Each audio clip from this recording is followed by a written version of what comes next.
in ima neko dodano vrednost in spet na tistem zaupanju, tudi ko smo govorili. Pa tudi na ceni v končni fazi, ne?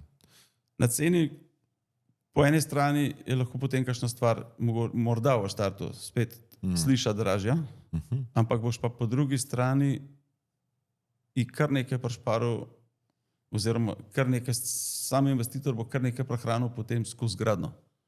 Ker če bi se te zapleti z danes na jutro pojavili, pa da je nek terminski plan, kjer je v petih kar nekaj izvajalcev, pa da se zaradi recimo temu parih malenkosti zadeve zalomijo in se dela recimo temu ustavijo ali pa kakorkoli, jaz mislim, da je tle izpad.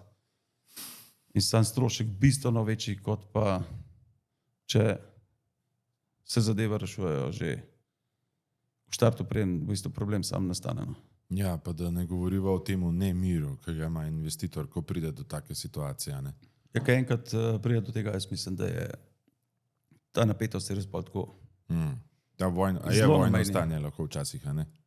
Ja, je že bilo, ja. Samo dostikrat se pol uvadajo s tem, kdo je kriv, pa kdo kaj ni naredil. Ne?